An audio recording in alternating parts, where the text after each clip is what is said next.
pemirsa, apa kabar? Kembali lagi bersama kami berdua dalam program Vio Indonesia Dunia Kita bersama saya Rifan Biastono dan Aryatna Budianto. Nah pemirsa, ini selain menikmati suasana musim panas ya di Amerika Serikat, di mana di sekitar kita nih banyak sekali anak-anak yang sedang berkegiatan ya di luar ruangan gitu. Orang-orang juga sudah mulai percaya diri untuk berkegiatan satu sama lain ya, bersosialisasi karena lumayan tinggi ya tingkat vaksinasi di Amerika Serikat. Betul. Sudah mencapai hampir 70% untuk dosis pertama. Tapi memang ini kita sedang dalam jalan atau arah yang baik sebetulnya ya, karena semakin mendekati yang namanya herd immunity atau kekebalan kelompok itu tadi. Banyak tantangannya sih ya, banyak juga orang yang kalau dari hasil survei ini, beberapa survei itu menyatakan bahwa mereka ini sepertiga populasi Amerika itu ada yang bilang nggak mau divaksinasi. Di sejumlah wilayah di Amerika Serikat, terutama di negara-negara bagian yang ada di selatan ya, itu tingkat vaksinasi masih cukup rendah. Betul, nanti kita bakal lihat nih apa komentar diaspora Indonesia di sana tentang tingkat vaksinasi yang rendah di tempat mereka tinggal. Nah, tapi ada satu lagi nih, negara bagian yang justru tingkat vaksinasinya lumayan yang paling tinggi nih di Amerika Serikat, di satu kota namanya San Francisco di negara bagian California, betul sekali. Ini tingkat vaksinasinya tinggi, tapi memang kehidupan belum berjalan kembali normal seperti pra-pandemi sih. Masih ada yang berjuang keras untuk hidup sehari-hari. Nah, kekhawatiran juga terutama dirasakan oleh para pebisnis diaspora Indonesia yang bermukim di sana. Tokoh-tokoh penting Gedung Putih berkampanye ke sejumlah negara bagian untuk mempromosikan vaksinasi COVID-19. Detroit, this Delta variant, it spreads faster, and it is in many cases reported to be much more serious in terms of its impact. And the vaccine will protect you from it. Sekalipun menurut data Pusat Pengendalian dan Pencegahan Penyakit AS, CDC, rata-rata tingkat vaksinasi nasional AS sudah mencapai 68% untuk setidaknya dosis pertama, namun angka ini tidak merata. And right now, only 44% of Georgia residents have had at least one shot. And that's just not enough, which is why we came to Savannah today. Dan di sejumlah negara bagian di selatan Amerika, warga enggan divaksinasi dengan berbagai alasan. I do think some people feel the vaccine was developed very quickly and there's uncertainty there.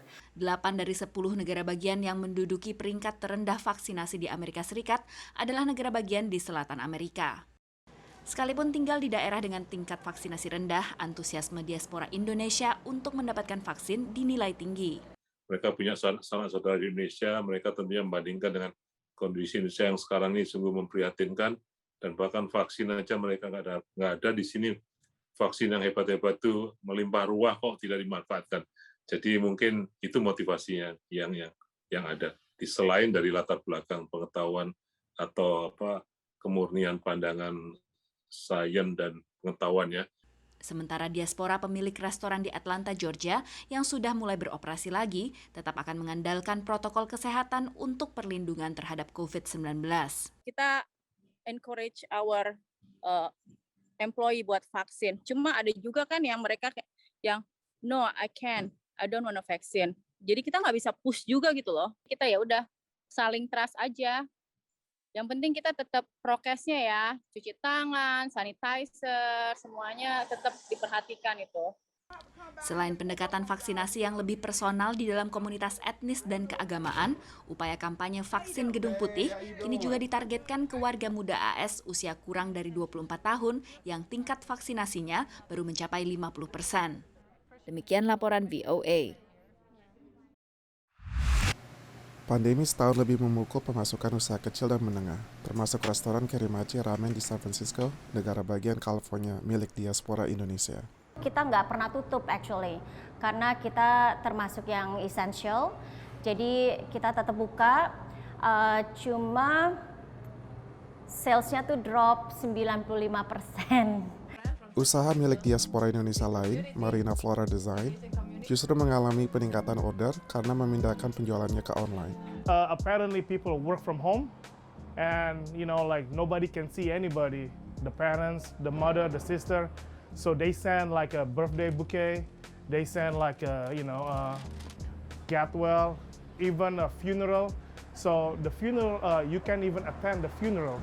Desainer interior Jonathan Rahman harus menutup toko fisiknya dan lebih fokus pada konsultasi desain yang masih bisa dilakukan online. Clearly, people have different priorities now and they want to nest, and their home becomes a lot more important for the obvious reason, working from home, spending more time at home. Throughout the pandemic, actually, I got multiple projects like I've never had before in my life. So we were actually extremely busy in our design business. The retail shop closed, but the online business actually was also increasing. Satu yang masih memunculkan kontroversi, perlukah konsumen mengenakan masker atau harus tunjukkan bukti vaksinasi? For safety, I would. You know, whatever they say. If the scientists and doctors tell you have to wear a mask in a big group of 40 people, do it. Para pemilik usaha pun mengandalkan kejujuran pelanggan tanpa mewajibkan bukti vaksinasi. I'm not an airline, and it's not like there are 500 people coming into my store all at once. We have, when the store is open, there'll be maybe a group of people coming in as family or friends, and I'm going to let them decide how comfortable they are. Tapi aturannya berbeda untuk karyawan. For the employee, yes. I think it's good for us and for the customer. Terus terang kita tuh bisnis kecil banget. Jadi yang kerja cuma saya, suami, sama cuma ada 1 orang di kitchen. Jadi kalau misalnya salah satu dari kita sempat kena COVID, ya restoran ini bakalan tutup. Dari San Francisco, California, Andre Tambunan, VOA. Setelah yang satu ini kita bakal menjawab pertanyaan dari pemirsa dunia kita, makanya jangan kemana-mana, tetaplah di Dunia Kita.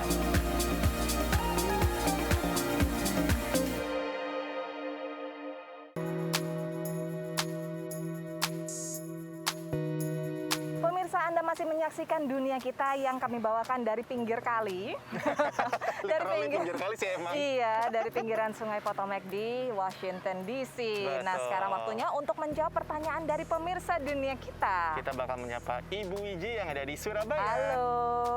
Assalamualaikum, halo Dunia Kita. Saya Wiji dari Surabaya. Mau tanya, bagaimana kegiatan Idul Adha di Amerika? Sama seperti di Indonesia enggak? Salam buat keluarga saya di Ponorogo. Selamat Idul Adha ya, semoga sehat semua. Amin. Dadah. Kalau ngomongin soal perbedaan Idul Adha di Indonesia sama di sini, yang jelas di Amerika Serikat Idul Adha itu bukan hari libur nasional. Bukan. Jadi kalau misalnya kita mau sholat Id gitu ya, kita memang harus sengaja meluangkan waktu, misalnya harus izin. Tapi di Amerika Serikat dan juga saya dengar di beberapa negara lainnya ya, Idul Adha itu justru malah dirayakan lebih meriah. Katanya lebih segitu besar ya. daripada Idul Fitri. Pastinya sih, karena ini memang satu puncak perayaan. Kalau di Arab Saudi sendiri kan memang istilah puncak perayaan haji gitu kan ya. Hari-hari terakhir ketika jemaah haji itu berada di Mekah sana di Arab Saudi. Dan memang kalau untuk tahun ini, sebetulnya dari tahun kemarin sih ketika pandemi mulai menyerang, melanda, perayaan Idul Adhanya sendiri agak berubah sedikit lah. Berubah, dan juga memang tahun ini diaspora Indonesia pun tidak bisa berangkat haji ya, seperti halnya dengan calon haji dari Indonesia. Dan kalau misalnya kita melihat bagaimana warga Indonesia di sekitar Washington DC itu merayakan Idul Adha, ya biasanya dengan sholat Idul Adha. Betul, tahun ini memang digelar seperti Idul Fitri kemarin, sholat Idnya ada 3 shift ya, 3 giliran, pagi, agak siang, dan siang. Nah, tapi yang membedakan dengan sholat Idul Fitri kemarin ini adalah karena sekarang, ini Masjid Indonesia kan letaknya di negara bagian Maryland. Betul. Nah, negara bagian Maryland sudah membolehkan warga untuk tidak mengenakan masker dan juga boleh berkegiatan di dalam ruangan, asal mereka sudah divaksinasi. Betul. Jadi itulah yang diterapkan oleh Masjid Imam Center. Tapi kalaupun demikian, walaupun udah divaksinasi, boleh dempet-dempetan, tapi katanya masker harus tetap pakai masker selama sholat di dalam ruangan begitu. Kalau soal kurban? Kalau soal kurban, sejak tahun lalu mulai ada penyaluran korban lokal untuk warga setempat. Betul sekali. Dan kalau misalnya di Indonesia biasanya kurban itu hewannya langsung disembelih di sebelah masjid. Kalau di sini nggak ada.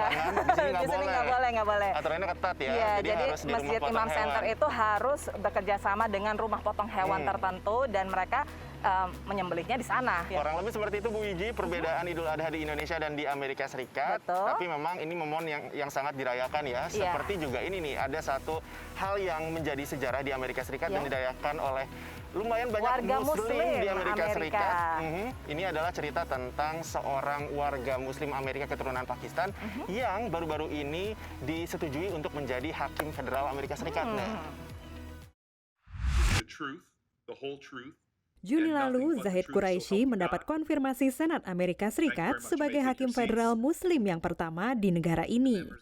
Ini disambut baik, terutama di kalangan diaspora Pakistan.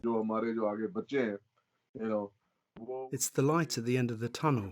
With this, our kids will realize that in America, they have an equal opportunity and there is no discrimination. Pengadilan Distrik Federal merupakan lapisan pertama dalam sistem yudikatif federal di Amerika Serikat. Pengadilan ini menangani kasus-kasus terkait konstitusi, undang-undang federal, dan perjanjian internasional. Zahid Quraisy lahir di New Jersey dari keluarga imigran Pakistan dan lulus sarjana hukum dari Rutgers University.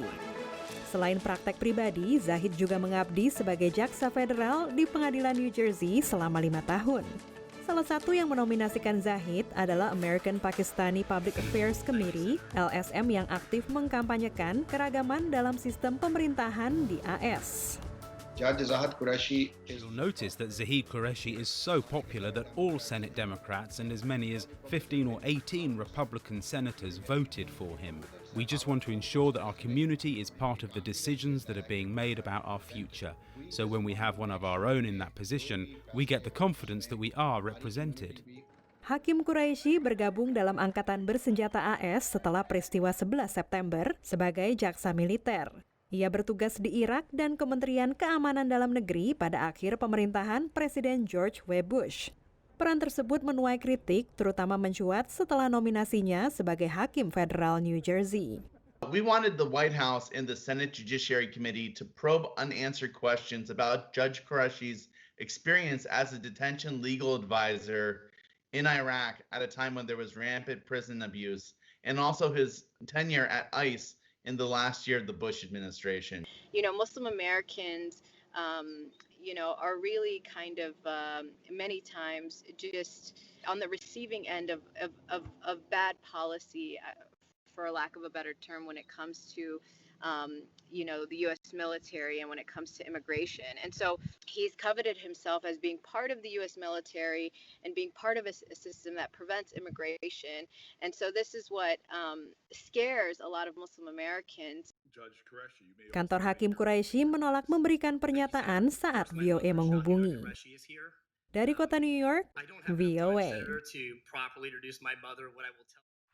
Nah, setelah yang satu ini kita masih punya cerita-cerita lainnya, tapi jangan kemana-mana, tetaplah dalam dunia kita.